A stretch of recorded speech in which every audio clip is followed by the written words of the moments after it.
بسم اللہ الرحمن الرحیم۔ شروع کرتا ہوں میں اللہ کے نام سے جو رحمان اور رحیم ہے۔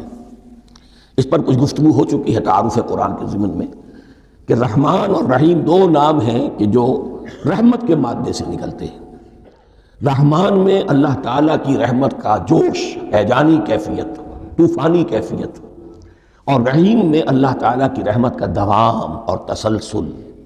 یہ دونوں کیفیات اللہ کی رحمت میں بیک وقت موجود ہیں، جس کا ہم تصور نہیں کر سکتے۔ ہم سمندر کو دیکھتے ہیں، متلاطم سمندر ہے، اس میں ہیجان ہے، طوفان ہے۔ دریا کو دیکھتے ہیں کہ وہ سکون کے ساتھ چل رہا ہے، خاموشی سے چل رہا ہے، بہہ رہا ہے، بس تسلسل کے ساتھ بہہ رہا ہے۔ ہم ان دونوں کیفیات کو علیحدہ علیحدہ دیکھتے ہیں تو ہمارا ذہن ان دونوں کو بیک وقت اس کا تصور نہیں کر سکتا، تخیل ممکن نہیں۔ لیکن اللہ کی رحمت کی یہ دونوں شانیں مستقلاً ہر وقت موجود ہیں، بیک وقت، اسی لیے ان دونوں کے درمیان کہیں حرف عطف نہیں آئے گا۔ بسم اللہ الرحمن الرحیم، الحمدللہ رب العالمین۔ کل حمد، اور حمد کو ذہن میں رکھ لیجئے، حمد مساوی ہے تعریف جمع شکر۔ عام طور پر ترجموں میں ایک لفظ لایا جاتا ہے، کل تعریف اللہ کے لیے، یہ کافی نہیں ہے۔ تعریف آپ کسی شے کی کر سکتے ہیں جس میں کوئی حسن ہے، خوبی ہے، کسی بھی اعتبار سے، خواہ آپ کو اس کے حسن و خوبی سے کوئی فائدہ حاصل نہیں ہو رہا۔ ایک پھول ہے، بہت خوبصورت ہے، بس ٹھیک ہے، خوبصورت ہے، آپ نے کہا، تعریف کر دی۔ شکر کرتے ہیں آپ اس شے کا جس سے آپ کو کوئی فائدہ پہنچا ہو، استفادہ ہوا ہو، آپ کی کوئی ضرورت پوری ہوئی ہو، آپ کی کوئی مشکل دفع ہوئی ہو۔ اور آپ دیکھیں گے کہ حمد میں یہ شکر کا پہلو غالب ہے۔ جتنی بھی دعائیں ہیں حضور سے منقول، شکر کے مقام پر وہاں حمد آتا ہے۔ بھوک لگی ہوئی تھی، کھانا کھایا، الحمدللہ الذی اطعمنی وسقانی۔ اب یہاں دیکھیے ترجمہ تعریف نہیں، شکر ہے اس اللہ کا جس نے مجھے کھلایا اور پلایا۔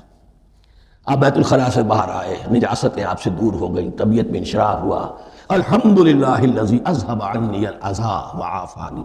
وہ شکر ہے اس اللہ کا جس نے اذیت بخش چیزیں مجھ سے دور کر دیں اور مجھے عافیت بخشی۔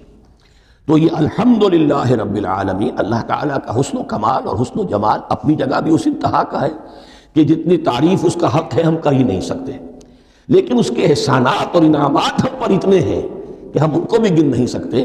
لہذا ایک ہی احساء ہم نے کر دیا الف لام کے ساتھ، الحمدللہ رب العالمین۔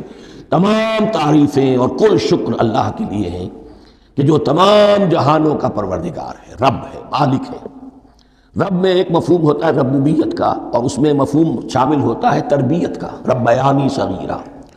تو مالک ہونا اور تربیت دینا، آپ جس شے کے مالک ہوں گے آپ چاہیں گے اس میں بڑھوتری ہو، اس میں اضافہ ہو، نشو و نما پائے۔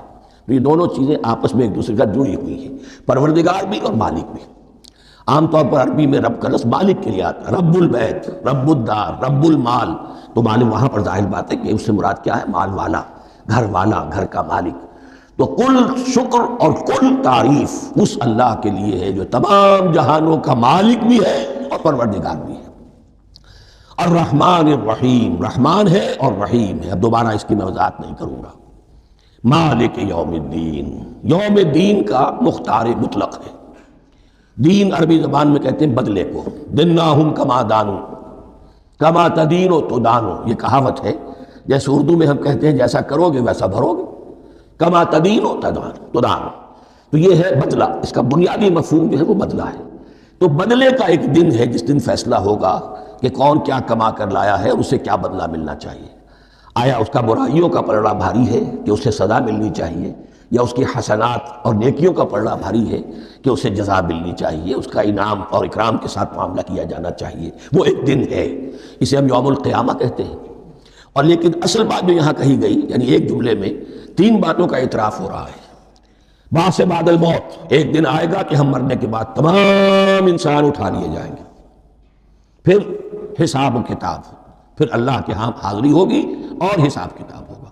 اور تیسرا یہ کہ اس حساب کتاب کے دن کا مختار مطلق اللہ ہے، یعنی کسی اور کو اپنے ذہن میں سہارا بنا کر آپ زندگی گزاریں کہ وہ مجھے چھڑا لے گا، یا وہ ہستی جو ہے اتنی زوردار ہے کہ وہ مجھے بچا لے گی، اس سے اپنے دل کو، اپنے ذہن کو بالکل پاک کر لیجئے۔ مالک یوم الدین، ایک دوسری جگہ پر قرآن میں آیا ہے، اس روز کوئی پکارنے والا پکارے گا، لمن الملک اليوم للہ الواحد القہار۔ آج کے دن کس کا اختیار مطلق ہے؟ اور پھر کہا جائے گا اللہ کے لیے الواحد قہار، جو پوری طرح چھایا ہوا ہے، بستولی ہے۔ تو مالک یوم الدین، جو جزا و سزا کے دن کا مالک ہے۔ اب یہاں سے کلام ایک رخ بدل رہا ہے۔ ابھی تک تو یہ غائبانہ انداز میں کلام ہو رہا ہے، اللہ سے خطاب نہیں آیا اس میں ابھی۔ الحمدللہ رب العالمین الرحمن الرحیم مالک یوم الدین۔ اب خطاب ایاک نعبد و ایاک نستعین، ہم صرف تیری ہی بندگی کرتے ہیں اور کریں گے، اور ہم صرف تجھ ہی سے مدد مانگتے ہیں اور مانگیں گے۔ یہ ترجمہ میں کیوں کر رہا ہوں کہ یہ فعل مضارع ہے۔ عربی زبان میں فعل مضارع حال اور مستقبل دونوں کو کور کرتا ہے۔ ایاک کا جو ہے مفعول فاعلی جو ہے، مفعول جو ہے اس میں ضمیر مفعولی اسے پہلے لا کر حشر کا مضمون پیدا ہو گیا۔ ہم تیری بندگی کرتے ہیں نہیں، ہم تیری ہی بندگی کرتے ہیں اور کریں گے۔ حال میں ترجمہ کیجئے تو یہ اظہار حال ہے، اور مستقبل میں ترجمہ کیجئے تو یہ عہد ہے، قول و قرار ہے، بہت بڑا معاہدہ ہے۔